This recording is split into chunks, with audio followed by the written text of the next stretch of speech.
On the Wednesday, it's Liddy on the hump day. In your car, got the Pima or the Hyundai. Facebook Live, we live and direct. You can call pick with us, cause we still respect. Yo, a lot of topics, we always got a poppin'. You know we neighborhood, we always kickin' knowledge. Yeah, that's the stealer, we do it for the people. Flagger than the ego, we ordinary people. We be kicking it, cause you know we living it. Come and catch a this is live from a witness there. Be down for the children, no matter the weather. It's the beat 139, cause Harlem stick together. What's up? Yo. Harlem on the rise. Yeah. Welcome to the Beat 139. I'm Doc. Don Vito, we back. We got our second guest tonight. All the way from Brooklyn. My man Bishop Lamar Miller. Y'all know who he is. Let's clap for Bishop Lamar. What you running for again, bro? Brooklyn Bowl president. That's right. We're going to support this brother. That's right. Before we get into that, you know, we're gonna talk about your story, you know, where you come from. Like, this is how we do everybody, so we can learn you and feel your energy and, you know, and show how you came up with everything, you know, that glitters ain't gold. You had to go through what you had to go through to get where you at right now, you know?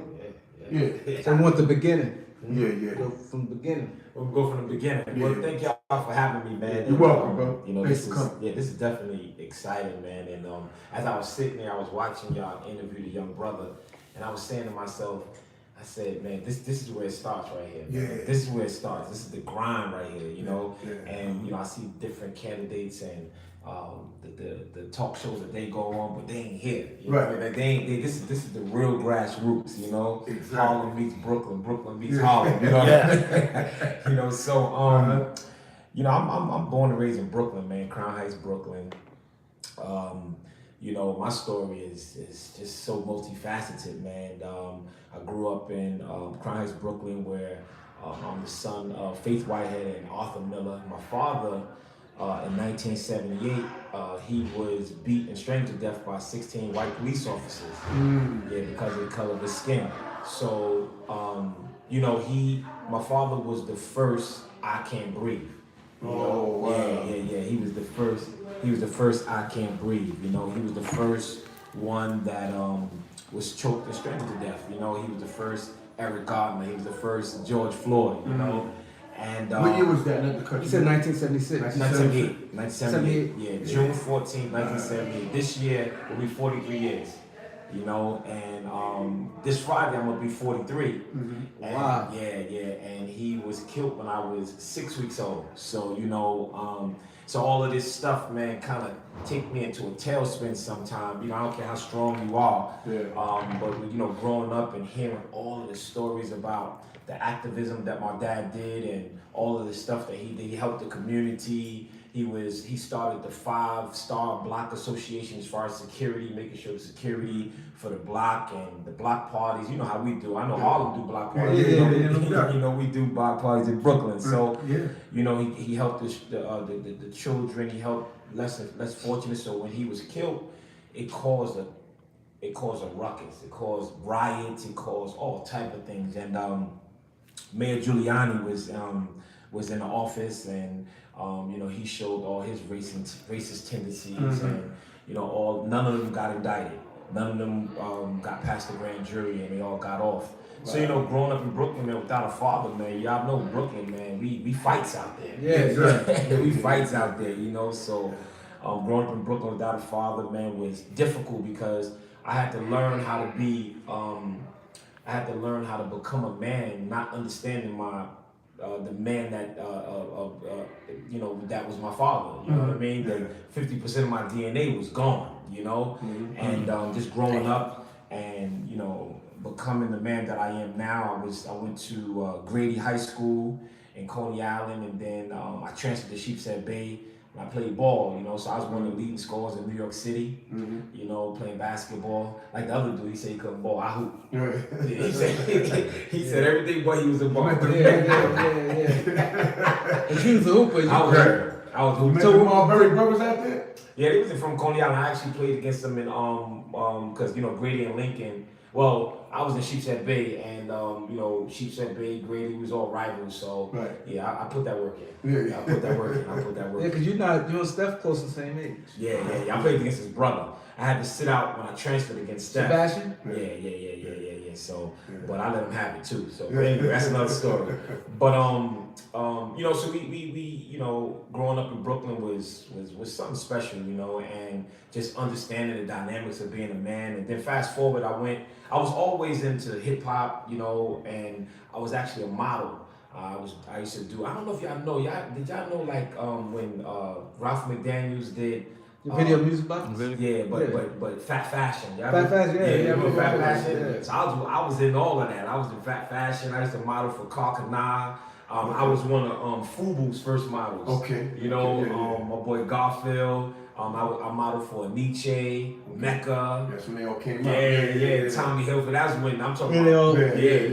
grassroots, you know. So I was one of the main models. So anytime they did fashion shows, remember Hot 97 celebrity fashion shows? Yeah. I was in all that. So I got into music. You know, I have family in the industry, and I started to meet so many different artists and stuff like that. And I just got really interwoven in it. But then I went to school for a scholarship in New Mexico, and I got injured, so I came back and you know, just got back into modeling and acting.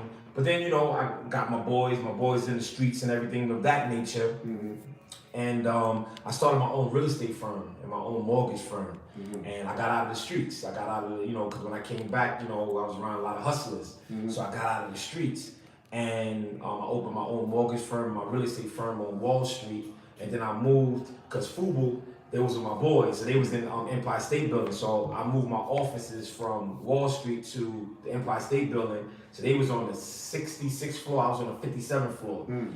You know, and I moved my whole staff over there. And then, you know, the you know, some racist white guys, policemen, they wanted me to tell on some of my friends in Brooklyn. And I ain't got no snitch in me. I'm sorry, you know what I mean? And Don't be sorry. Yeah, you know, and they railroaded me, man. They trumped some charges up me, some identity theft, scheme to defraud,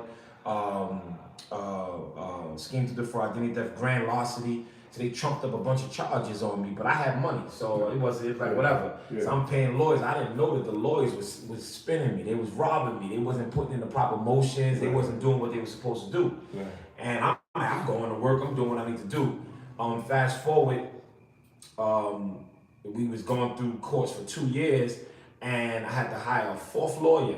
And they was like, "Yo, we ready for trial?" I'm like, "Ready for trial? What's going on here?" You know. Yeah. So I hired this fourth lawyer. He was the best out in Long Island, and we found out that there was so much evidence that they never gave us. So my lawyer was like, "Yo, we this wasn't in it. Like, what's going on?" And the judge was like, "So what?" Like, yeah, he was like, "So what? Yeah, y'all having ample enough time." He says, "There's no way in the world we had no ample enough time." So they pushed us through trial. It was a 2-month trial, and I was found. So it was 57 counts, and then when he got on, they dropped 23 counts, so it was 34 counts, and it was duplicitous counts. It was a bunch of duplicitous counts. It made it look big, but it was like duplicitous counts. Yeah. And I was found guilty of 17, innocent of 17, but it was just terrible. It was saying, I did this on this day, but I didn't do the same thing on the same day. It was crazy. It was crazy. So they railroaded me, and he sentenced me to 11 and 34 years, right? Railroaded. Everything was, I didn't get more than 1 year. It was 1 to 4 years. But then he gave me a bunch of 1 years, and he ran everything consecutive. Wow. Yeah, he ran everything consecutive. Not even concurrent. Nah, he ran. If he would have ran concurrent, I would have had 1 and 3. 1 and 3, yeah. I would have had 1 and 3. Yeah. More than 1 and 4. Split them up. Yeah, so he ran everything consecutive, added it all up, and gave me 11 and 34 years. Wow. You know, first felony, non-violent, railroaded me. Why do you think they had it in for you like that, man? Well, the color of my skin, that was number one. Yeah. And, you know, I was on Wall Street. Well, I went from Wall Street to Empire State Building. I had my own mortgage firm, my own real estate firm. And this case had nothing to do with that. It had, I started my company in 2006, going into 2007. This case started in 2004.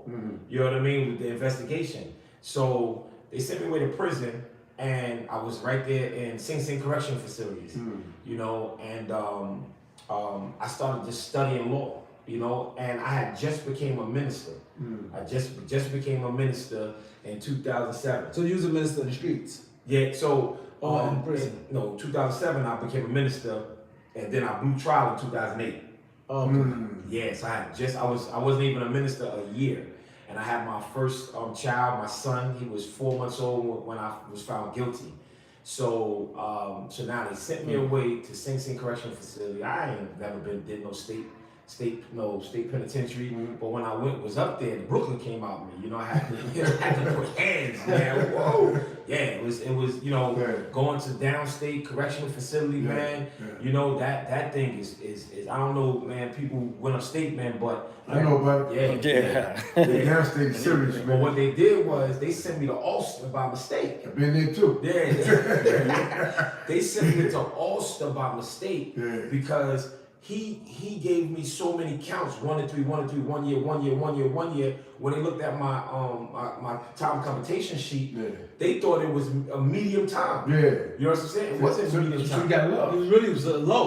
Yeah, huh? You really was a low, right? Yeah, But it's not just saying he was low, Doc. He was close. Ulster's close to New York. yeah. You know what I'm saying? So what they did was they added it all up, sent me straight to the box.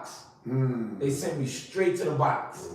Right? And then they sent me to downstate, and I was there for about 45 days. You already know how downstate is. It's crazy. Downstate. The lines don't move, don't forget. Clean shave. You Oh, have to shave downstate is everything. rough, man. But about now I'm gonna ask about your siblings, because you said growing up you died, you were 6 weeks old. You had any older brothers and sisters? Yeah, so when my father died, so my father was married in a relationship that he was getting out, and he met my mom.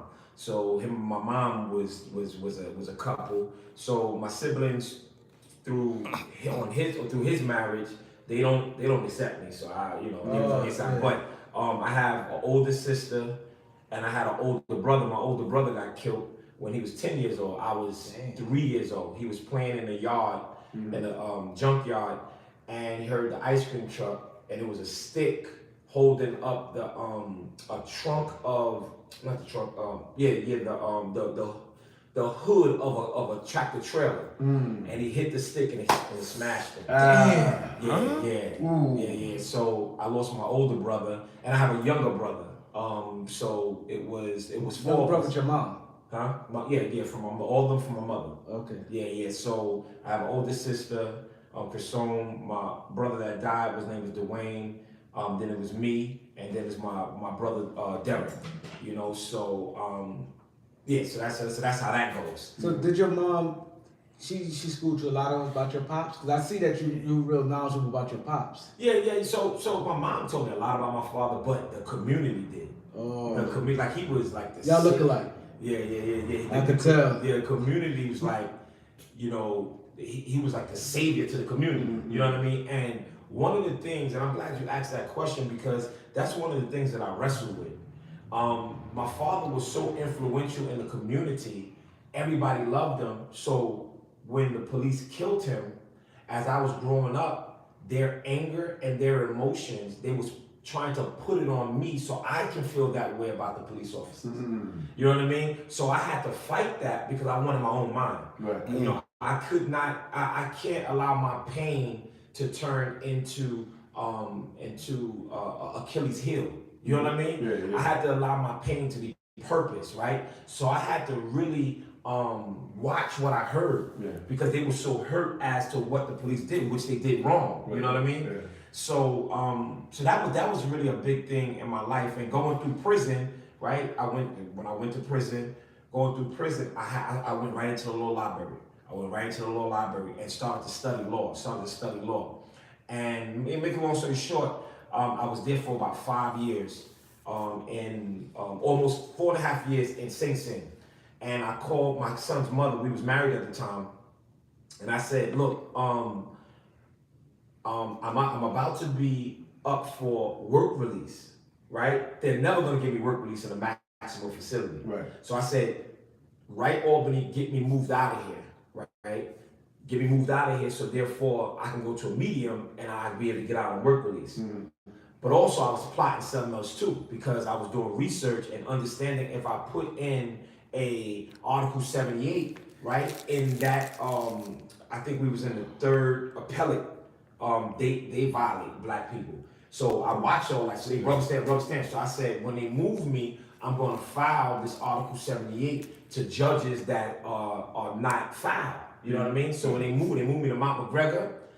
I started the process. It was a motion that the Lord told me to put. Like he showed me how to put this thing together.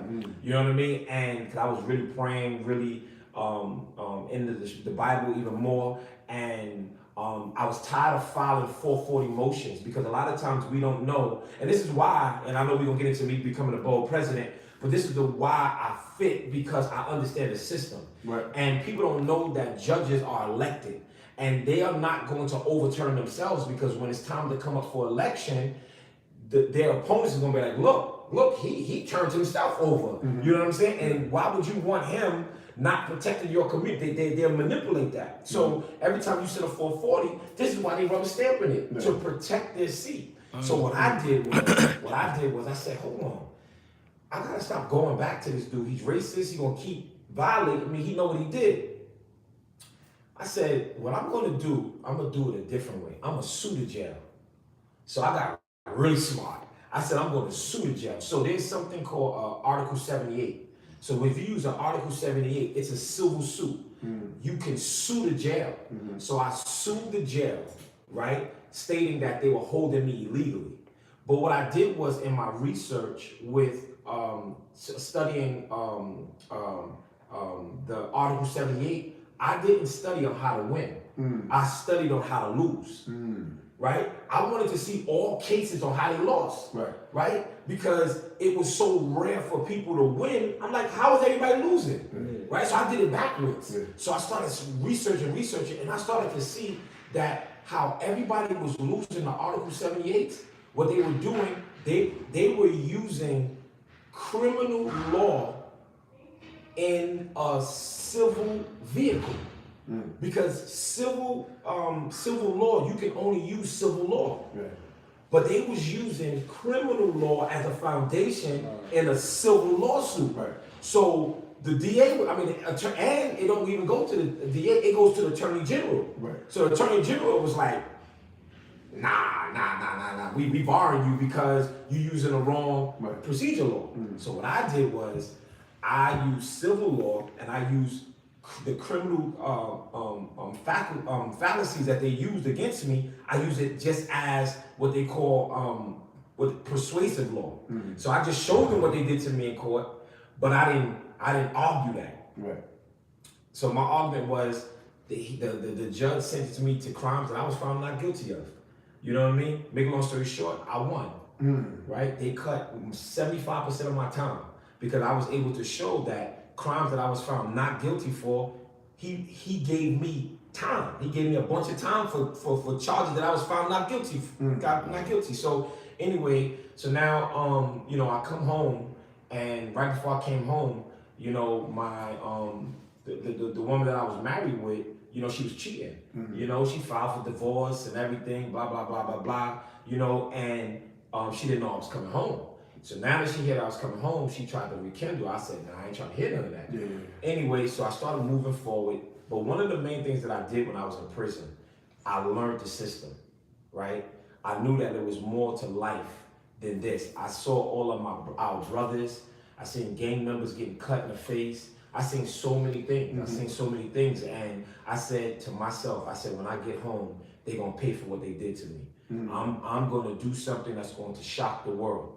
And when I got home, I started my ministry, and I got right into politics, not to be a politician, but to help the people. I'm a lot of celebrities. I'm their pastor or their mentor. So I was strong in the industry. I do all the turkey giveaways, the Christmas giveaways. I do all of that, bringing all the celebrities. So now the politicians are attracted to me, like, cause they don't got no weight, they don't got the streets. So I'm watching this like, Dad, y'all really ain't got no power. All y'all do is get these older people to vote for you, and the young people don't even know what's actually going on. So now y'all getting in office with the regular norm votes, right? And I'm like, y'all ain't even in contact with the streets like this. So I'm watching, and I'm like, Oh, okay. So I learned. So the actual board president now, Eric Adams, he's my mentor. So I was with him for 8 years, 2 terms of the board president. I learned a lot. Yeah. So now I'm saying, okay, cool. All right, cool. So now, as I'm moving forward, I become a player. The judges are calling me, senators are calling me, assembly are calling me, council are calling me to get them elected. And I'm helping get them elected. I'm saying, okay, cool. So now God said, look, move forward, run for the office of the board president. Right? So I'm like, all right. All right, cool. So now, before that, I became a bishop 5.5 years ago. I have 2 churches. I have one in Brooklyn. I have one in Atlanta. So I preach on Sunday in Brooklyn. I preach in Atlanta on Monday. And So you fly out every day? yeah, I fly out. Yeah. I mean, like every week I'm in. Every week I'm out. Yeah. Wow. So I want to go back into a little something because, I did time also, and this always been like a thing with guys wrestle about. You said your woman cheated on you, but then she tried to get back. So if you got 11 years and you doing time in jail, you feel she was wrong for cheating on you? And you said she tried to come back. 11 years. Well, I wasn't 11 years, it was 6, but I understand No, the but question. she had to sentence to 11 years. Right. So that's a good question, right? And I think only us that was up top can really understand that question because we like, yo, hold up, man. 90% of the men that are in prison, you know what I mean? Society would say that we stepped out on women, right? We cheated on women, right? So watch this, and now that's our ideology. Like, Dad, what would I do if my wife would have got sentenced to 11 years? You think I'm just supposed to be abstinent just for these 11 years? Do you fault her for just doing what she's doing? You should have gave her a pass. But I beg to differ because I was a minister and our moral compass should be different, right? We should have a moral compass that is validated by the word of God, right? And fornication is a sin. So if we use and adultery is a sin. So if we use the principles of the Bible, then you should not be eager to be lustful. You should be eager to fall in love because the Bible says God is love. So if you were pouring the scripture into you, then therefore you wouldn't have had an urge to cheat, right? Mm-hmm. So now, so that's our moral compass, right? Mm-hmm. But if you are not governed by that principle, then it's fair game, right? Mm-hmm. But you said it was a year before you went in. So you think she was fully invested into that? Yeah, we was together before that. We was dating before. No, but you said you a year into your ministry. You said you just got into it before you got locked up. Yeah, but you don't have to be a minister to have the principles of being a Christian. You know what I'm saying? Oh, she was a Christian before that. Yeah. Oh, okay. Yeah. Principles that's the principles of Christianity. Right. You gotta understand, facts and principles are different. Facts change, principles don't. Right. So at the end of the day, like, we keep it real here, right? All the way real. I like to say all the way real. Yeah. Well, so y'all was up top. Let me tell you this, right? You know how many of the CEOs wanted to sleep with me? Right? Like they wanted to sleep with me forever. Right? I ain't do it. I could have did it. Right. 1,000%. My boys was doing it once and twos. Yeah, so at the end of the day, if I wasn't doing it, nah, I did. Right? Like, come on. I feel you. I just have to ask because a lot of guys in there, it's always been like a slippery slope situation. Because of that. Like, yeah, some guys dead at their girls, and some guys be like, yo, man, you in here, you know what I'm saying? Long sheen wasn't out with a whole bunch of dudes, or ain't get back to you. You know, a lot of guys go either way too, though, because I know, my opinion is. It's according on who the person is and they stand as a living also. You know what I'm saying? There's some females that just want they man. They just want their man. You know what I'm saying? They don't want another man. They want their man. They gonna ride a guy for their man. It sounds like it's not real, but it is real. Some women just, if it ain't him, it ain't nobody. I'm gonna wait till my man come home, which is rare, but I've seen it happen and I feel it happen because I knew the person or the people who were together like that. But when he's saying that as a Christian, you don't have to be a minister, as a Christian, when you hold those beliefs, you're supposed to stand by them. Right. And the thing about it, right, it just shows where we are as a community, right? What are we standing on, right? And I think, and I know we're gonna bounce back and forth, but that's another reason why I'm running for board president. I'm married to my wife.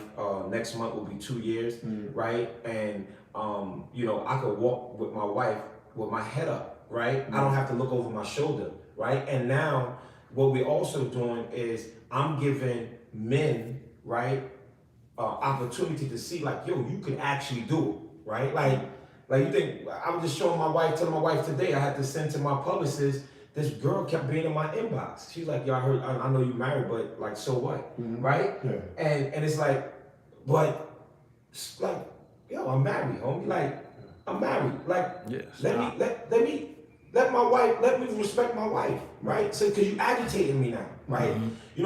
I got a nice car, I'm living good. So women are attracted to power, right? But what about the principle, right? Like, why do we have to have more than what God gave us, right? I think that we men, if we mature more, I think that our society would be better, right? I think that our young men, when they grow up, they would not have so many options. You know what I mean? And I think that we'll be more of a stayed focused culture, right? So you say you've been around celebrities. So do you think the rap game and the entertainment game is influence on the young people to feel like they the man and they have 5, 6 different women? Yeah, of course. Of course. I think not, but see, at the end of the day, I think that they are influential, because there's a difference between influential and influence, right? I think home influences you, right? Influential is what you see, right? I'm just trying to break down that word just a tad bit, right? And I think that if you have a father that you see love his wife, it doesn't matter what you see. It could be influential, but it shouldn't influence you, because you see at home. And a lot of our homes are broken, right? A lot of our homes is broken because we black men, we're dying, we getting thrown in prison, right? We getting killed unjust. So now, with our young black men growing up, they only seeing one parent. They see a mother struggling, right? And then they're gonna see men coming trying to game their moms, right? Like, I've been there. I've been there. I've been there. Like, nigga trying to slow grind my mother. Yo, I chased a dude out my house one day. I'm so serious. I had to be 17 years old. My mother, she had one of her friends. It was a male friend, and my mother asked me. Sorry, Mom, I know you're probably watching, but you'll be all right, because anytime I go on, she on. It's important, she's important. But my mother said, get the door. My mother said, get the door. And I went out the house. I was living in East New York. I went out to open the door. This Negro walked by me and walked in my house. Didn't say hello or nothing. I said, now I'm the man in this house. I said, he got to go on beating him up. But it was very pumped up a little more. I said, he got to go on beating him up. My mother said, yo, you gotta go. My son gonna get you. You know what I'm saying? But I knew that spill. I knew. So your mom respected you that he didn't speak, so she understood why you felt that way. Because if he had more respect, he'd have said, how you doing? Yeah, and I was bugging though. But if he'd have spoke to you, you wouldn't have done that. I wouldn't. But I'm saying your mom's like that you stood up on those principles that he should have had some manners to speak to her son. Yeah, and my mom didn't want no problems with me at that point with him. She could have said, stop, I would have beat him up. I would have beat him up. I was an athlete. I was doing push-ups. I would have beat him up. But but getting to what I was saying, as far as the structure of our community, right? That's what it's about. When I was in the penitentiary, I was able to see the dysfunction in our community. You know what I mean? It was 95% African Americans in Sing Sing Correctional Facility, right? 95% African Americans, you know what I mean? It was dibble dabble of Spanish and it was dibble dabble of Caucasians, but it was 95% black men, you know what I mean? And I looked at that and I said, something has to be done. So, when we fast forward this whole movement, and I was released, right? I hit the ground running, man. I hit the ground running and I got involved with the community. And now there's a bigger picture now. There's a huge picture for everybody now. I'm sitting here in Harlem about to become the president of Brooklyn. Why am I sitting in Harlem? Because Brooklyn could be the foundation to do so many things for Harlem, for Queens, for Washington, D.C. You want to know why? A lot of people don't know that in the 1600s, the Dutch founded Brooklyn, right? In 1898, Brooklyn turned over its jurisdiction from being a city to a borough, over to New York. And if Brooklyn was still a city right now, which it technically is, we would be the 4th largest city in the United States of America. People don't know that. You know what I'm saying? Los Angeles, Chicago, and New York are the only 3 cities that's bigger than Brooklyn. You know what I'm saying? We got 2.6 million people. Yeah, Brooklyn's huge. You know what I'm saying? So at the end of the day, I want to be the foundation for all of us. Right. You know what I'm saying? For all of us, right? Because I can have a meeting with the Manhattan Borough president, who's over y'all, right? I can have a meeting with the Queens Borough president, with the Bronx Borough president, Staten Island Borough president, you name it. I can sit down with the mayor. I can sit down with the governor. I can sit down with the chief of police. I can do whatever. You can call me. Now we are connected, right? When is the last time you said, yo, my boy is the president of over 2.6 million people? It's unheard of for us. Right. Why? That's the key. And that's my struggle right now because, like I was telling you today, I was telling brother here today, he said, yo, how's the campaign going? I said, it's good. Then you walked in, I said, it's like waking up the sleeping giant. Because we're giants, but we have to be awakened. The only way I win is if the young people come out. Right. That's it. That's it. As if, and when I say young people, I mean us. I mean people that have never voted. Do you know we did a statistics as to from 18 to 45 in Brooklyn, 95% never knew there was a president of Brooklyn. See, what it is, most black people, when they do vote, it's only for the president. They don't vote for the mayors, they don't vote for the borough president. It's always just the president. That's when like, you get the celebrities, you got the vote or die, that nonsense. And to me, like some stuff I just don't, like me, I'm not a fan of Black Lives Matter. Are you? Listen, Doc, I ain't with all. You know, let me tell you something. I'm not a fan. You know, I'm not a fan of Black Lives Matter because you saying Black Lives Matter because you focus on just the police, but you got kids. We killing each other at an alarming rate. They don't talk about all these kids. You don't hear no protesting on all these kids getting killed. Little kids, 3-year-old, 2-year-old, 7-year-old girl got killed. Where's Black Lives Matter there? Right. Only when the police. I don't feel threatened by the police. Right. Like you iced out right now. You're not worried about police doing nothing to you. Right. When you get out, you're not worried about these guys out here robbing you. May want to do something to you. Yeah. So I don't feel as threatened as the police as I do. You know, one of the guys. But you know what though? So I don't. That Black Lives Matter. They said Black Lives Matter didn't start with a black person. They said a white person started the Black Lives Matter campaign. Yeah, it was George Soros. But they gotta start somewhere. What you're saying is correct. What you're saying is correct because I feel that way too because I said we our own worst enemy. You know, we hurt each other more than anybody else hurt us. Let's keep it tall. You know what I'm saying? We hurting ourselves more than anybody else hurting us, man. And you know what I'm saying? And I got a problem with that. And this is the point, right? There are a few African American men that's running for borough president, but they all sellouts. I'm keeping it 100, right? Nothing's going to change, right? I'm sitting down with the Wu gang. I'm sitting down with the Bloods, the Crips, I'm sitting down with all heads of gangs, right? I'm in these streets, right? Because they see what I do out here. I can go anywhere. No, they ain't gonna bother me because they like this. They like that's the bishop. Yeah. Because I help them out. They dudes get locked up. I'm there for them. I started the church honest hip hop, right?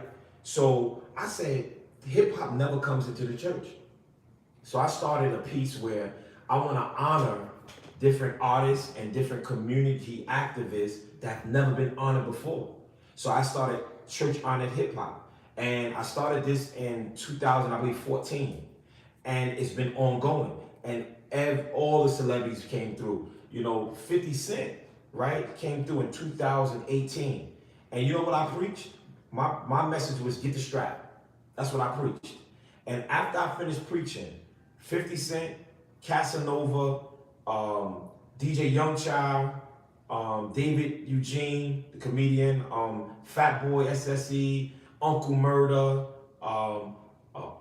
Tuma, the one he was the president of YouTube Urban, all of them came to the altar and gave life to God. So if you get 50 Cent to come up and lift his hand, and lift his hand up and say the sinner's prayer, you know something happened. You hit them. You know something happened in it, and that's the connection that I have with the people. And the thing about it is, I told them, let me tell you how so serious I am. I said when I win the board presidency, right, I'm donating my entire salary back. I want to give it back to people that need it. I'd rather help a mother that don't have her husband or a single mother. I'd rather help them, right? And be eye to eye with them so therefore Brooklyn can live better, right? I want to put money into our community, right? I'm not just talking about it. Like when I'm on these forums and these debates, they say the same thing. They say the same thing. The same thing. Or the EURLA package. So the EURLA is when the developers come in and they say, okay, well, if we let you build here, you can use 80% of the building, but you have to give 20 to low income and EURLA this and Listen, I've been in real estate over 20 years. I don't got time for what y'all talking about because all y'all saying the same thing, right? If developers come in there, it's going to be the first year, 60-40, okay? 60% is y'all, 40% has to be to affordable housing, period, point blank. Why? Because the board president, I have control over all of the zoning, which means people come and they buy a two-family for $1.5 million and they change the zoning and they can go up 10 floors. So now that building turns into a $15 million building, but you need my John Hancock, right? So therefore, if you want me to sign off on that 60-40, 40% of your building has to be affordable housing. And I'll work with you on a tax abate and different, I'll work with you. I understand being a homeowner and an investor, I'll work with you, but you're not gonna crush our people. That's number one. So all these candidates, I don't want to talk about all of that. I said, y'all want to talk about building Brooklyn with these buildings. What about building the people, right? What about building their financial literacy? What I want to do in Borough Hall, right? I want to be able to open up nonprofits or pay for nonprofits for the community, right? Because all this federal and state government money, you gotta have your paperwork right. And the reason why we don't get this money is because we don't got our paperwork right. Why? Because nobody's teaching us. Why? Because we don't have the money to get there. So if I'm going to be the board president and I have hundreds of millions of dollars in discretionary funds and capital funding, right? Why not pour that back into the community, right? They asked me, well, Bishop, man, we know you're going to be a good board president. I said, I don't want to talk about it. I need y'all to get out and vote, period, point blank, because all y'all doing is talking. And they was like, well, when you get that, because we know you're going to do so good, are you going to go for the mayor? I said, see, that's what y'all problem is. As soon as we get a position of power, we already looking for more power. And then we don't do what the people elected us to do. Right. So I said, I don't want to talk about no mayor, nothing. I want to be the borough president for 8 years. And whatever God say after that, God say after that. But I want to focus on that because if I don't focus, now I'm going to look at stepping on the backs of the oppressed to get to where I want to go. And I didn't even finish my job. And that's what they've been doing, right? So me being a common person, understanding politics, I'm not shaking hands under the table, right? If y'all look on my page, you ain't gonna see one politician endorse me. Why? Oh, I didn't raise enough money for them to be confident in me, right? But I don't even care because I don't even want your endorsement. If you look on my page, you're going to see nothing but influencers, celebrities, community people who endorse me, right? Because at the end of the day, y'all do my people wrong, I'm coming for you. I'm coming for you, right? And I don't want to hear, well, Bishop, I endorse you. So what? So what? You're not going to do the people wrong. Our people have been being done too long. My whole foundation is systemic racism, right? And y'all can flip that how you want to flip it. Because they have been showing us inequality for far too long, right? Now it's time to level the playing field. Now it's time to put money into people's hands that never touched the money before. Nonprofits, why do they keep giving the same nonprofits the same money and the same shootings are happening? Mm-hmm. Right? Come on, like Einstein said, insanity is Doing the same thing is over doing and the over same and thing over and over again. again. Yep. And expecting different And results. expecting a different result. Exactly. Einstein said that. So at the end of the day, we have to take position. And you know what really hurt me, y'all? If I could be honest with you, I know why we don't vote, right? Like, I know why we don't vote, and I know why we don't get into politics. First of all, politicians have tricked us. I get it. But one of the reasons why we don't vote is because we don't even have the energy to vote. We are so beat down with the responsibility of struggling, of grinding. Like, I be on the phone with my boys, they be like, yo, Bishop, my fault, bro. I had to just get these couple of dollars, man. I'm gonna be back on the team. And I'm like, all right, bro. But these other guys that's been raising money for 3 years, they paying different firms to do it. Cause that's what, let me tell you something, this whole campaign stuff is a hustle. That's a hustle. Big Baby. hustle. Big hustle. What? Big hustle. I never knew it until I became a candidate. It's a hustle, especially like a platform like we had.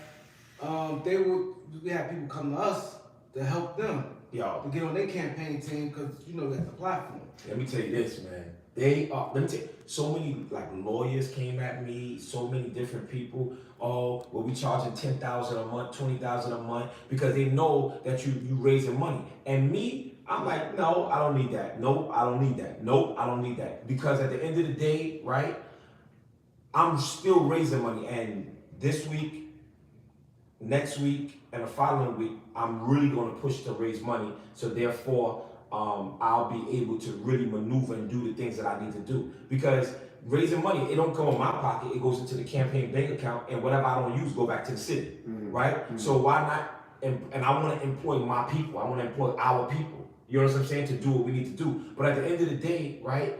This is an opportunity of a lifetime, y'all. You have no idea. Mm-hmm. Bishop Lamar Miller Whitehead becoming the youngest borough president of the fourth largest city in the most powerful country in the world. That's big. You know what I'm saying? Like that's the narrative. Father got killed, raised by a single parent, went to prison illegally, here talking with you guys, and now he is the youngest and the first bishop ever to be the president of over 2.6 million people, where you guys can call me and say, yo, what's up? This is what we want to do. All right, no problem. Where you want to go? Let's go to Japan. Oh, you fronting, Bishop. Why can't we go to Japan? You want to know why we can go to Japan? Because they call Brooklyn the baby United Nation, right? So if they call it the baby United Nation, that means that 56% of all people in Brooklyn speak another language. Mm-hmm. So therefore, I can go to any country I want because I have some people that are from your country. Mm-hmm. Let's have a conversation.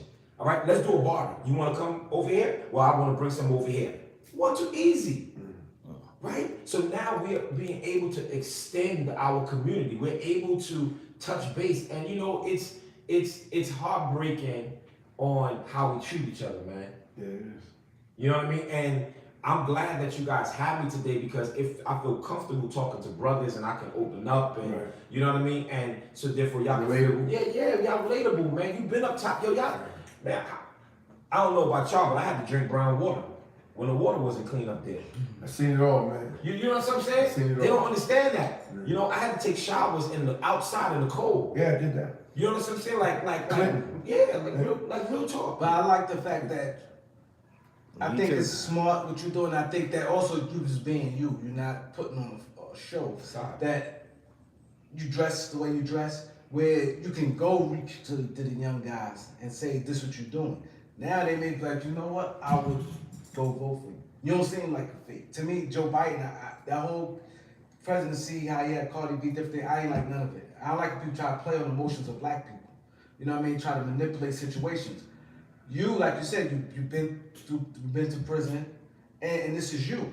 So when you do go to them, see, like you said, black people, we all been, worn down and lied to so much. And we see the phoniness when it comes. Like we have like politicians, you don't see them any other time now they want to come and shake your hands when it get close to election. Foul. So now like with you, I think it's easier for you. You go out there and you go, hey, how you doing? And you 11, 12 different guys out there. And you say, listen, this is what I'm doing. You kick with them for like 20 minutes. And I think they would run down and fill that vote up. You know what I'm saying? Because they can see the realness and then hear the background of the story. Right. Because to me, like I'm like tired of all the like the BS. I don't even waste my time with that. I just do me. You know what I'm saying? And the biggest thing is that you're relatable, man. You know what I'm saying? Like you saying like a lot of people, you know why a lot of people don't vote, black people, is because when you get it, when you vote for a certain person, they don't do nothing for the community. Right. Like, yeah, he in there, but he ain't doing nothing for us. So I'm not gonna vote the next time. Right. Cause I thought he said he was gonna do this and he wound up not doing nothing. So they all liars. They all just telling your story to get in. Yeah. You know, but you were relatable. You like, you know what I'm saying? You're a minister. You had a hell of a career as an entrepreneur. You know what I'm saying? And you know, you've been away before. You know what it is for the struggle. You grew up in a single family, and now you vote. You're going to be elected. Right. The president. That's right. You know what I'm saying? And you're relatable. You're not front with a suit on. You're coming through as is. That's relatable. You know, and you're speaking a lot of knowledge, man. Yeah. And knowledge is power. Let me tell you something, bro. You know? All I'm saying to y'all, man, I just want to get this echo out there. Just give me one shot. Just give me one shot, man. That's it. One shot. I know what to do with it. Just give me one.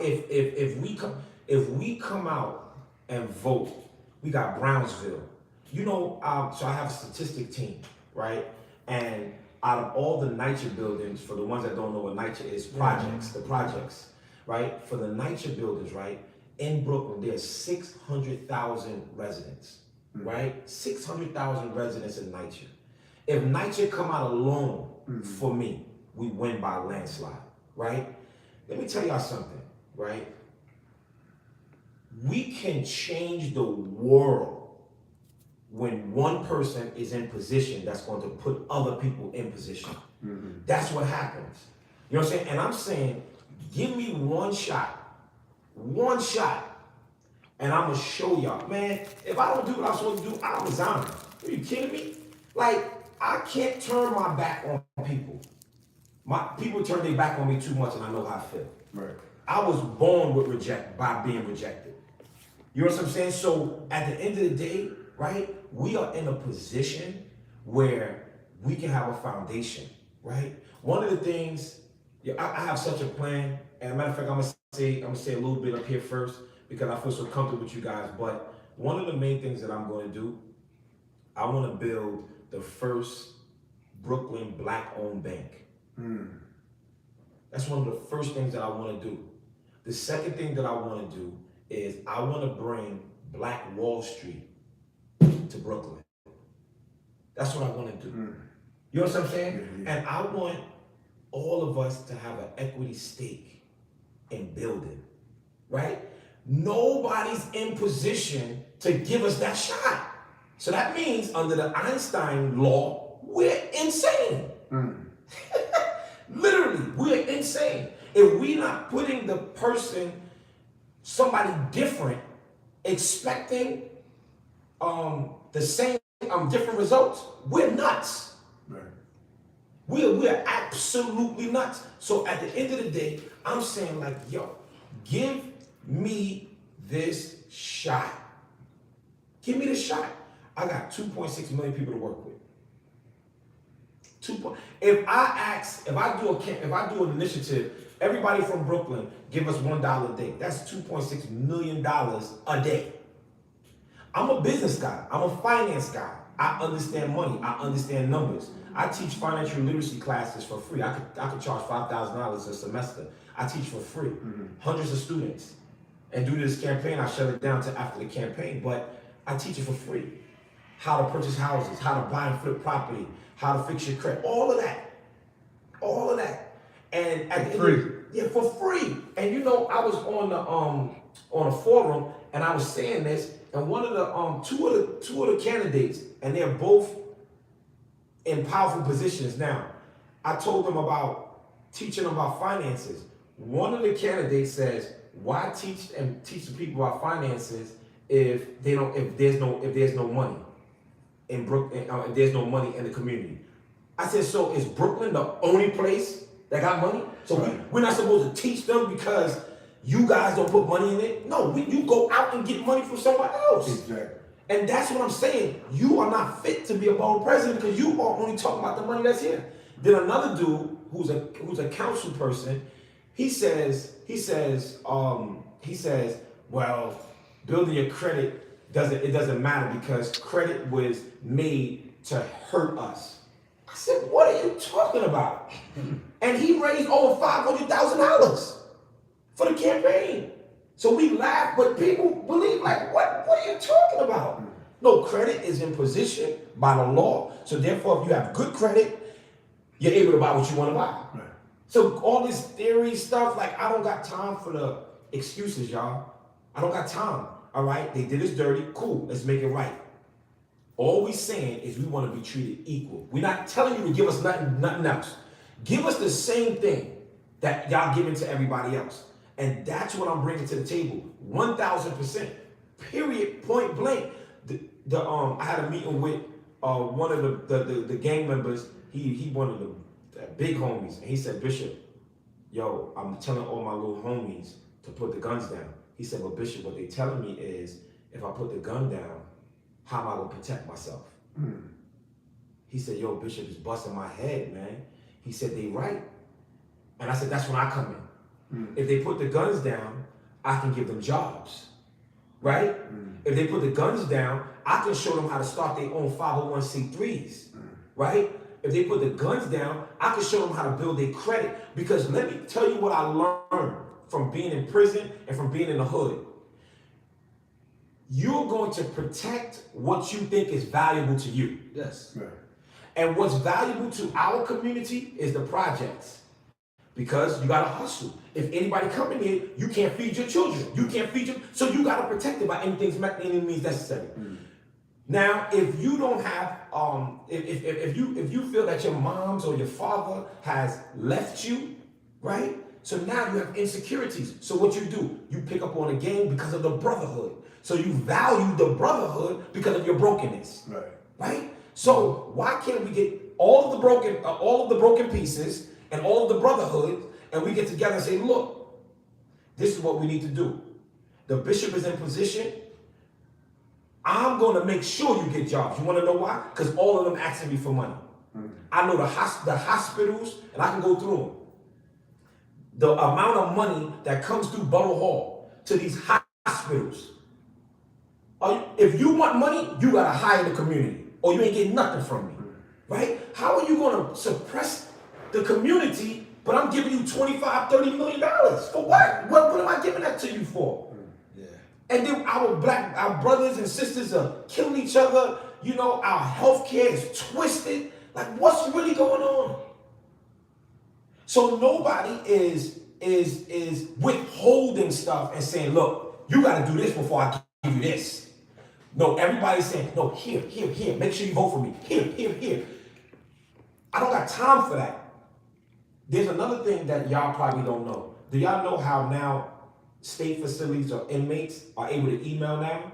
Yeah. You know, they can email now, right? Yeah. Tablets, Emails, right? yeah. Yeah. I'm the one that did that. I'm the one that got that bill passed. And I was just a bishop. You want to know how I did that? Because when I was away, I said, yo, man, a lot of these dudes don't got money, right? Stamps. For stamps, let alone lawyers. So, the lawyers are not coming up. Imagine if you're in Clinton or Attica. Yes, right. What lawyer from the city is coming to Attica? That's far. Half of your family ain't coming. What? And then back in the day, if you want to get back in the day, you know, they used to rape our people when they went up to on their way up in the hotels. Yeah, hotels. Yeah, the correction officers would tell their family, because everybody's connected out there, would tell their families who's coming up, or they would watch the hotels, and the correction officers in them used to rape families. See, people don't know that. Yeah, that's crazy. Because the people in the jails lived in the towns. Right. It always filmed. Right. When you drive up that way, all you see is nothing. flags, and you see nothing of rundown houses. Farmers. Farmers. It was all farmers, man. Confederacy. It was all, you know, trash. You know what I'm saying? I ain't gonna go there, but they all trash, and it was farmers until the prisons was built, and they all worked in the prison. That's it, yup. And it's incest up Oh, there. It's like crazy. the cousins, People, what they cut, it's nuts up there. So at the end of the day, right, it's like, okay, cool, right? When we talk about, because I'm going to be doing prison reform, but I'm coming from a different place though, bro. I'm coming from a place where I was there.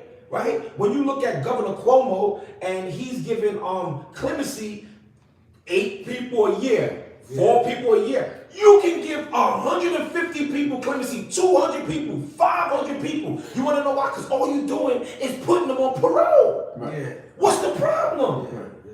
But see, nobody in politics care about that because they ain't been through that. I had Congress people saying, Bishop, I'm taking you with me to the White House because of your knowledge of prison. You want to know why? Because they don't have no knowledge, right? So therefore, clemency is a way out for people, right? Because you might have did the crime, but why are you doing all this time? Right. So I sat down with the district attorney. He's one of my guys. And he said, Bishop, I want you to help me with something. So I said, okay. So I'll tell y'all that off record as far as something what we're going to do. Right? Because I know other candidates is watching. Right. But they be on my page like crazy.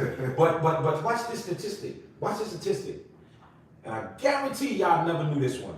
There's 62 counties in New York State. 62 counties.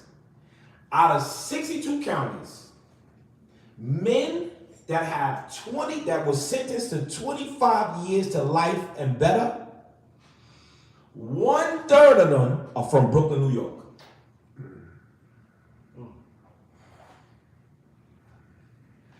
Which shows us how many single parents are in Brooklyn. Statistics. So now, what we're gonna do, so they have what they call prime voters, double prime voters, and triple prime voters. These are the people that vote either once, a certain time of year, twice, or 3 times, right? These are the ones that are electing the same people in the office. So now, if we get new people to vote, we're uncounted now. So they can't tap into us and they can't count us. There's a staggering statistic in the 40th district. This is in Flatbush. Listen to this number. It's gonna blow your mind. There are 240,000 residents in one little part of Flatbush, Brooklyn. 240,000 residents. 94,000 of them are registered to vote. Wow. Hold on, it get a little better. Only 14,000 of them voted in the last 2 years. Which means 240, only 14,000. out of 240,000, 14,000 are voting. And 94,000 of them were registered voters, and that's in one district. That's just Flatbush. Now that's a part of Flatbush. Flatbush is huge. That's a piece of Flatbush. Yeah. That's just a piece of Flatbush, right? So at the end of the day, we have something called Obama voters, right? That I want to wake up to. Because we have people that have not voted since Obama left out of office. Right? Because it was Obama, first black man, Obama. So if we can wake up the Obama voters, right? They already registered to vote. So I don't have to jump over that hurdle of telling people to sign up to vote. But you know, I never understood. People will vote for the president quicker than the borough president or the mayor. The borough president and the mayor affect you more than the president. They don't The look at president that. don't affect you, really. Yeah, they don't look at it that way. Oh, borough president can. Yeah. And because they can, as far as stores, the rent increase and all these different things. The mayor can affect you as far as like the parking, all this stuff.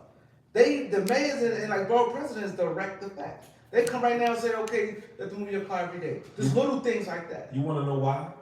Because not only social media, but as the young people call it, capping. Captain, yeah. Right? Our generation always want to go big. Yes, yes.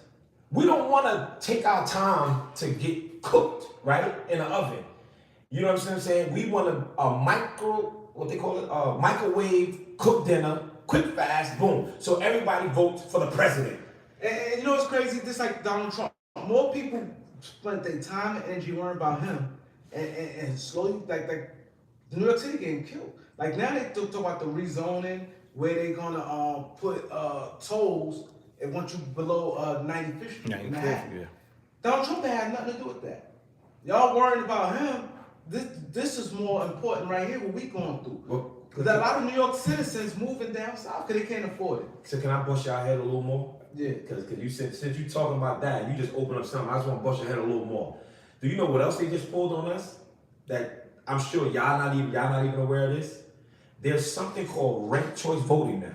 Did y'all hear that before? No. Yeah. No. See, there's something that they pulled out of their hat called ranked choice voting now. Now, what this is, it came out. It came from San Francisco, right? So now, what it is, ranked choice voting, which is now established right now in my election, in the mayoral election, and in every election in New York City. What it is this. Let's say you have 5 candidates, right? And number 1, after all the votes are in, number 1 had, and I'm just making numbers up, 25%. And you got to get 51%.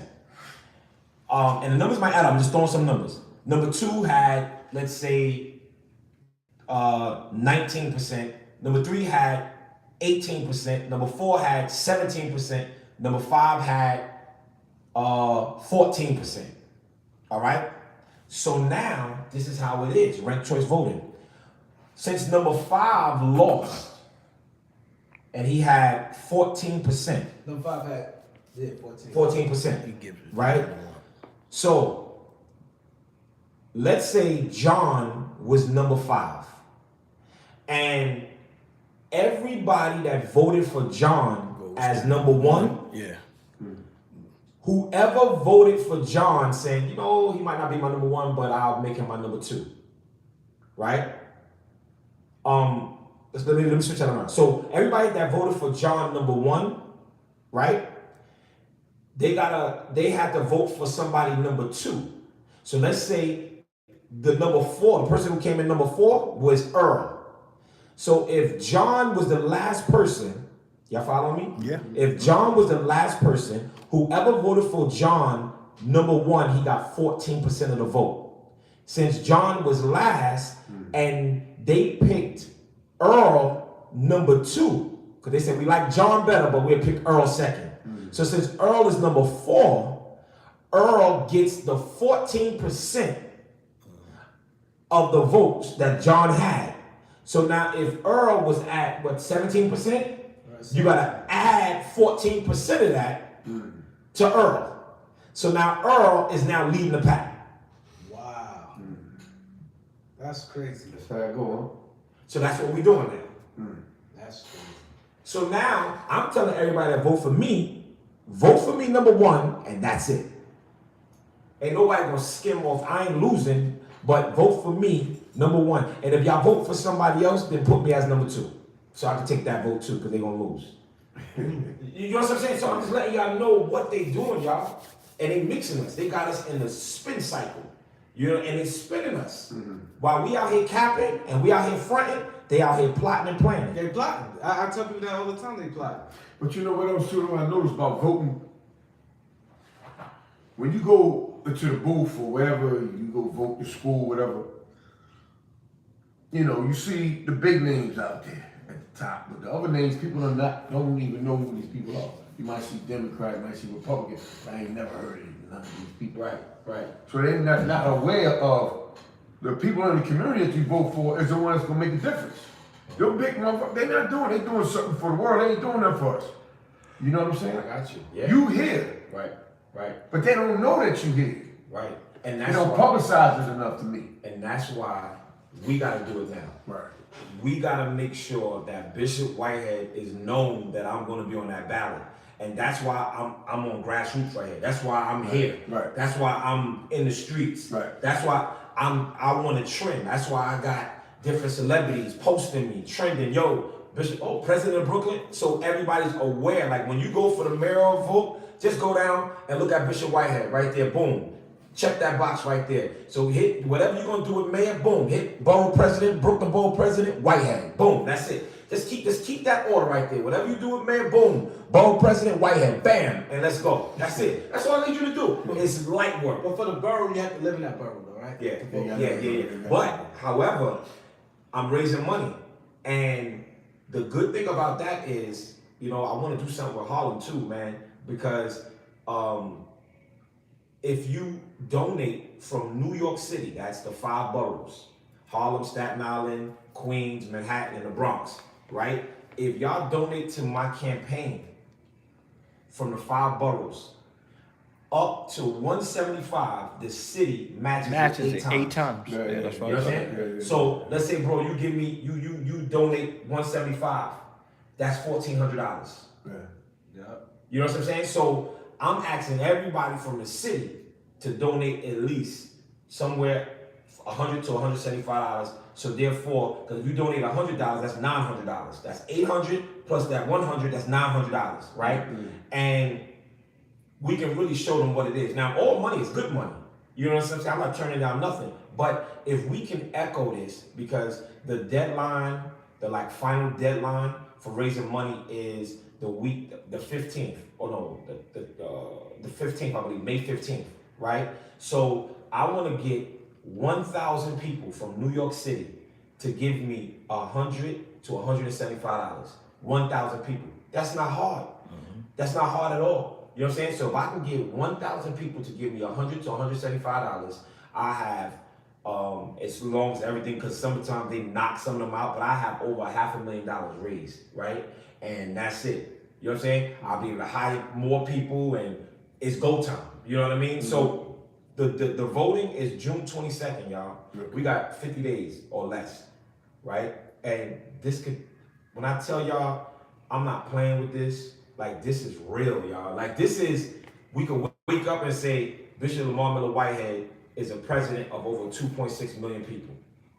Let's go now. What is our excuse? None. What is our excuse?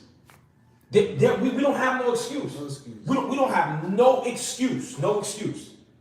If we wake up, or when we wake up and they say Bishop Lamar Miller Whitehead is the president of over 2.6 million people, what is our excuse?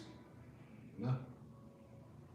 Because I'm still gonna come sit with you. What's up? What are we doing? Now I don't play games. I'm a straight businessman. We're gonna run this machine. We're gonna run it like a machine now. But what is our excuse now? So, I am going to cut you off. What can happen to the church when you become I'm a president? bishop first. So you still be able to? Yeah. The president controls his schedule. Okay. Yeah. I have a whole there's a White House in Brooklyn. Yeah, you can't turn your back on God. Nah, never that. You can't do that. I'm a bishop first. That's all day. You gonna be the president because you're a bishop. That's right. Because that's right. And at the end of the day, there is a White House in Brooklyn, and there is employees that's there, and there is a structure. That's why I didn't run for council person or assembly or senate. Right? They have to go to all of these forums and stuff like that. Nah. I'm my own institution. Right. You know what I'm saying? I'm my own institution. I make my own schedule up, and it's to restore Brooklyn. So how to travel every week? On a Sunday night, you leave Monday morning to Brooklyn. I don't know how you do it to go to Atlanta. How is that on your soul, on your body? Oh, it's good. I'm in prayer. I like, I wouldn't change my calling for the world, right? Now you tap into my bishopric. I love God, right? I'm from the streets, right? But I really love God. You know what I'm saying? we all cut from the same cloth. I can see it in your eyes, and we're loyal. And I found a love for God that is unbreakable, right? So when I move for God, I don't get tired. My church be like, Bishop, you never tired. You never like. I'm so in love with God. You want to know why? Because there's so many myths that talk about God is not real, Jesus is not real. You have all these other ideologies, but I know for myself, right? Didn't nobody tell me this. Didn't nobody teach me this. Right. I learned from myself that he's real. Yeah. So when I preach with power because I preach with conviction. I know. I'm sitting here, I'm a young boy from Brooklyn, grew up in the hood, and I'm sitting here prophesying, telling my church things that are going to happen, and they happen. I don't know about any other preacher, but I'm from these streets for real. Before these mass shootings, if y'all go on my Facebook page, I think 3 weeks ago or a month ago, God told me in Atlanta, God said, tell the people that they're going to be mass shootings. Less than 24 hours in the same county. Y'all heard about the beautician, not what do you call it, with the spa killing? Yeah. The spas? Yeah. That happened. And 50 other mass shootings happened right after that. Like, I'm not making this up. I don't need nothing from no, like, I'm cool. But when God gives me stuff like this, bro, I'm in love with him. You know what I mean? So my flights, I be in worship. I be sitting back, chilling, talking to God, listening to my worship. Focus on how When you're working for God, it's not work. Right. You enjoy what you do. Yeah. You know, it's love. It's love, man. So you don't even feel it. Yeah, it's You love. just move. Yeah. And you move without even thinking. You move because you know he got a hand on you. Yeah. You know what I'm saying? It's like you just like I just picture yourself walking down the block, but you don't care About what's going on about around nothing. About nothing. you. You know where you're going, and you know you're gonna be all right. Right. That's it. That's what I'm talking about. That's it. That's it. Yeah. Let me tell you something. When I get on that stage, it's game time. I come to kill. Whatever the devil put, God chose me to kill. So, where your church located? I'm gonna come one Sunday. You should come this Sunday. They should be doing something for my birthday. My birthday Friday, so you should come this Sunday. Where's it? It's in Brooklyn. It's 922 Remsen Avenue. I get it. Yeah, it's in Canarsie. 922 Remsen Avenue. What's the hours? We start prayer at 8:30. Service starts at 9:30.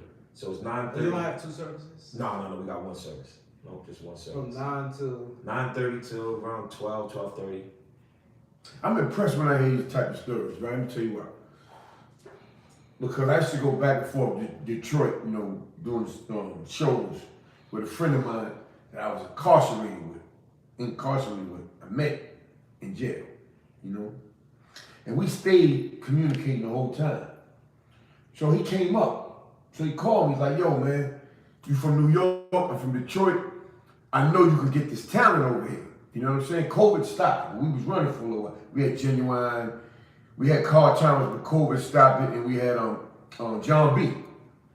So I'm like, flying out there. It was all good. So make a long story short, now I know me and this dude was in the trenches together, right? So I went out there, he had love for me, I'm good. Set me out nice, I'm good.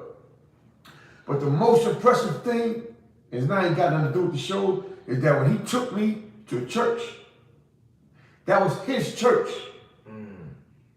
When you drove up, you seen clergy, it said Solomon Smith. I said, what? My man was the deacon at the church, man. He had his own spot. I was like, bro, I had to hug. I was like, yo, man, my man, this is his church, man. So you see him on Facebook every Sunday. And he's holding a sermon every Sunday. And I tune in and I watch it. I missed a couple lately, but I tune in and I watch it. And my man up there at the pulpit, he doing his thing, man.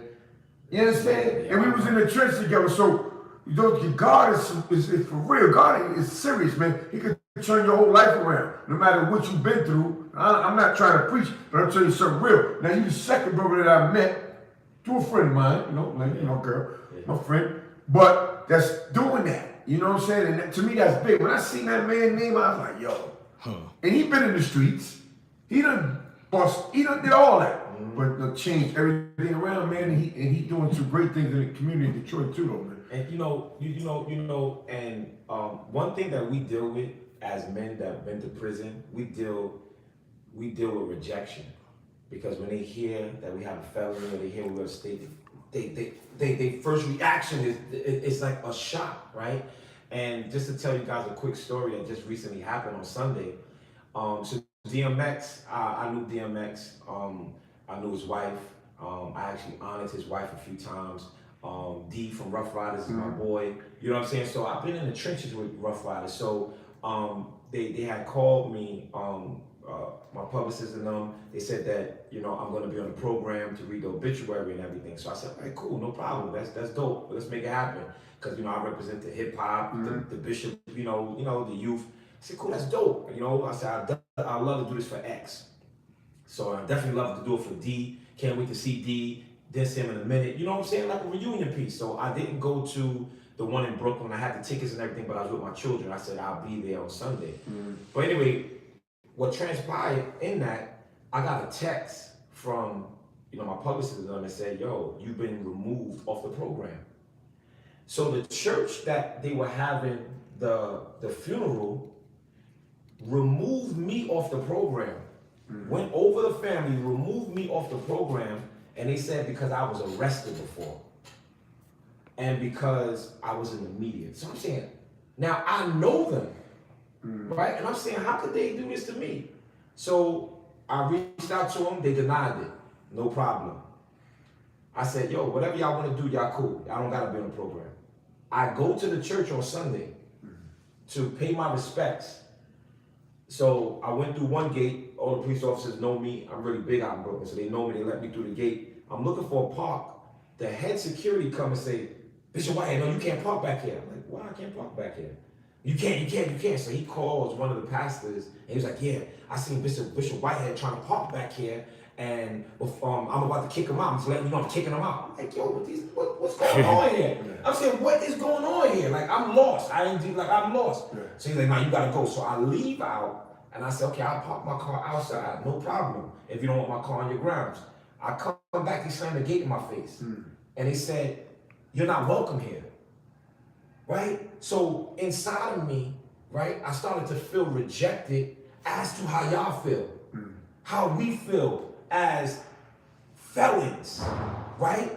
Because we know people always looking at us with an X on our chest. So now that came up in me, and I'm saying, wow. So they said, Bishop, go around the front because you're on the list. So I go back around the front. This dude chases, go all the way to the front to stop me again.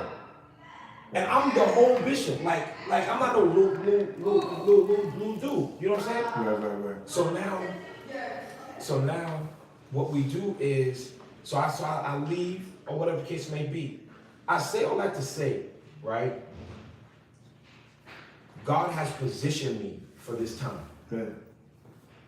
Beyond the rejection from the church, beyond the rejection from the regular traditional politicians, beyond the rejection of everybody that look down on men and women like our culture.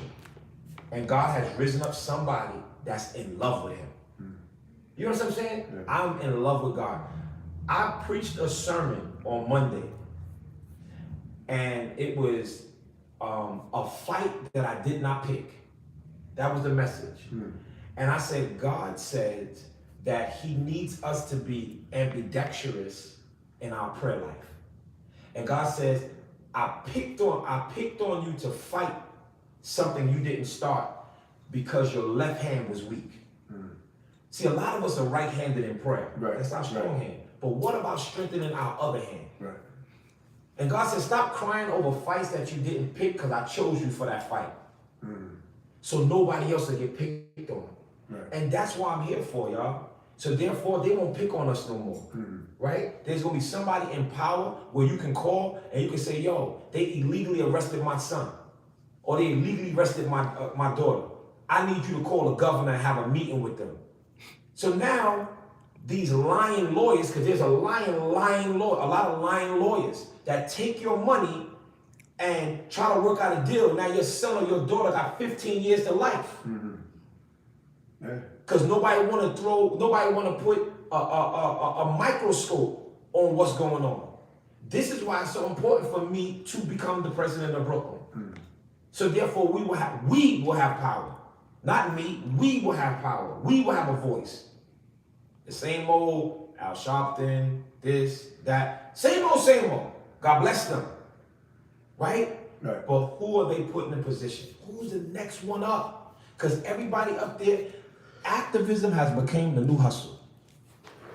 Yup, it is. How do you have activists up there talking about you a snitch, but then on the flip side of it, how did they kill this mother's son?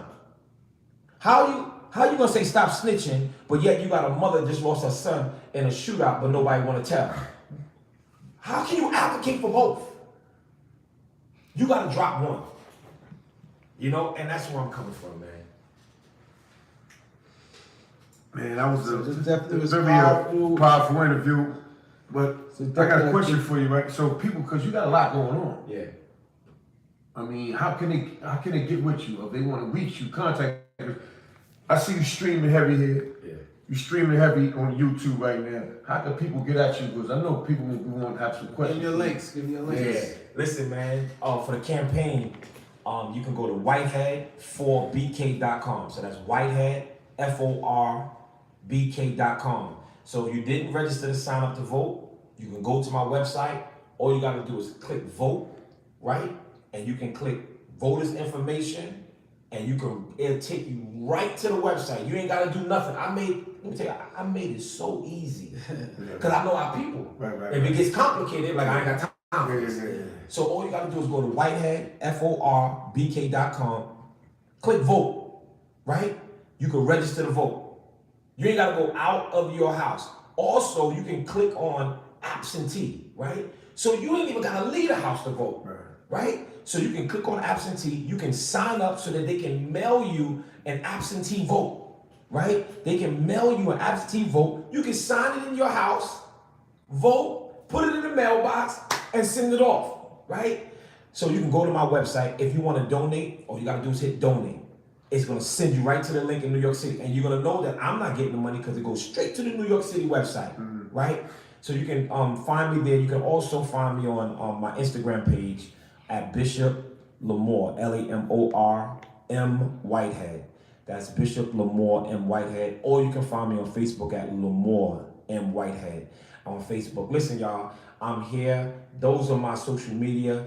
I'm asking you, and you can click on I got your vote on my website, and we'll get your email. We'll be able to send you information. Y'all are going to see a lot of me. And while I'm here, I'm just gonna let y'all know, right? Next week, we're kicking off the We Are Brooklyn tour. So I'm starting a whole tour with all of my endorsements, and we're about to start a whole tour. We're about to shake Brooklyn, y'all. We're about to shake Brooklyn. I'm asking Harlem to come out there and shake Brooklyn with me, man. You know, because what's up with Harlem World? Harlem World, man. I like I told you, I said, listen, I used to come here to get the girls. I wasn't messing with no girls in Brooklyn. You wasn't getting me stuck up. I ain't crazy. You know what I'm saying? But then I tripped and I fell in love and married a Brooklyn girl. So it just came right on back. It came right back. So that's what we doing. Yeah, we need y'all support, my man here. Good. Nah, I'm about to say the same thing. We need y'all support. June 22nd. Appreciate everybody who Bishop tuned Lamar. in. So we need you to know what podcast show you on. The Beat 139. That's right, y'all. Always support our community. Harlem, Brooklyn, That's black people. That's right. Stand up. Subscribe and hit that like button. The Beat 139. Y'all go to YouTube. Y'all want to watch the interview. Yeah, everybody on my page, y'all go to the Beat 139 on the YouTube. Hit like, y'all. Hit like. Y'all know how we do Yeah, here. get his Share numbers it. up. That's Share right. it. That's right. right. Share it. Y'all know how we do, y'all. Big interview. My team, they be sharing. I got a crew. Sharing is caring. That's right. That's right. Sharing is caring. Love in the finger. That's Exactly. right. June 22nd is the vote, y'all. Early vote is June 12th, y'all. But June 22nd is the vote, y'all. That's the primaries. Whoever win the primaries win the race. Period, point blank. It's a Democratic seat.